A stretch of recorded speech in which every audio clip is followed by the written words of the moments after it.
네, 그럼 이번엔 여론 읽어주는 기자 안지현의 여기 이어가겠습니다. 자, 안지현 기자, 이제 다음 주 수요일이면 대선인데 여전히 대세 후보는 잘 안 보이는 상황인 거죠?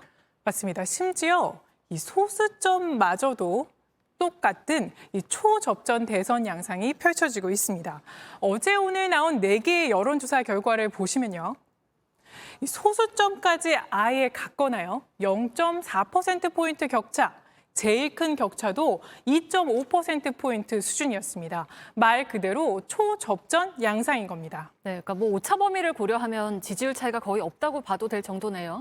맞습니다. 여론조사 방식에 따라 여론조사 결과가 조금 다른 양상이 있었는데요. 이마저도 사실상 사라지고 있습니다.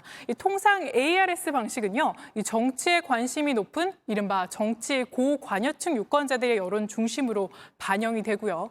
전화 면접의 경우에는 정치 관심도가 낮은 유권자들도 상대적으로 더 많이 포함돼서 이들의 민심도 잘 반영된다고 알려져 있는데요. 그런데 앞서 저희가 살펴본 여론조사 결과 왼쪽이 전화 면접 결과고요. 오른쪽이 ALS 조사 결과인데 보시는 것처럼 큰 차이가 없습니다. 이 선거일에 가까워질수록 전반적으로 선거 관심도가 높아지면서요. 그에 따라 이 조사 방법에 따른 차이도 점차 줄어들고 있는 걸로 보입니다.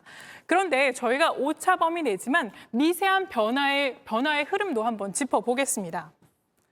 CBS와 서던포스트의 여론조사 결과인데요. 이재명 후보의 지지율 보시면 지난주에 비해 8%포인트 넘게 상승했습니다. 네. 지난주만 해도 윤석열 후보가 이처럼 오차 범위 밖에서 우세했는데 초접전 양상이 된 겁니다.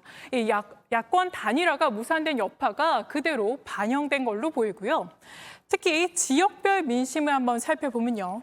호남에서 이재명 후보 지지율 지난주 75.5% 기록했는데요. 한 주 전에 비해서 16%포인트 넘게 상승한 결과입니다. 호남 민심이 말 그대로 결집하는 모양새인데 호남 민심의 흐름은요. 수도권 민심과도 연동돼 있기 때문에 주목할 만한 변화라고 할 수 있습니다. 다만 현재 서울의 민심을 보시면 여전히 윤석열 후보가 10%포인트 넘게 더 높은 상황입니다. 네, 이제 대선이 딱 9일 앞인데 남은 변수는 그러면 어떤 게 있을까요? 사실상 야권 단일화 변수는 사라진 셈이고요. 이제 남은 변수는 투표율이라고 할 수 있습니다. 현재 40대는 민주당의 60세 이상은 윤 후보의 주 지지층인데요. 관건은 결국 20대의 투표율이라는 분석이 나옵니다. 현재 20대요. 투표 의지가 가장 약한 세대입니다. 저희 JTBC 여론조사에서 코로나가 확진돼도 적극 투표하겠다 이런 응답층이 20대 남녀에서 모두 낮았습니다. 현재 이들의 표심을 살펴보면요. 오늘 나온 리얼미터 조사 결과인데요. 남성의 경우에는 절반이 넘는 54%가 윤석열 후보 지지했고요. 20대 여성의 경우 상대적으로 분산돼 있긴 하지만 이재명 후보 지지율이 32.4%로 가장 높았습니다. 때문에 남성 투표율이 20대 남성 투표율이 높을수록 윤 후보가 20대 여성의 투표율이 높을수록 이 후보가 현재로선 유리할 수 있습니다. 그래서 소수점도 같은 초접전 대선의 결론은요. 네, 20대 남녀 투표율 막판 변수로 하겠습니다. 네, 잘 들었습니다. 여론 읽어주는 기자 안지현의 여기였습니다.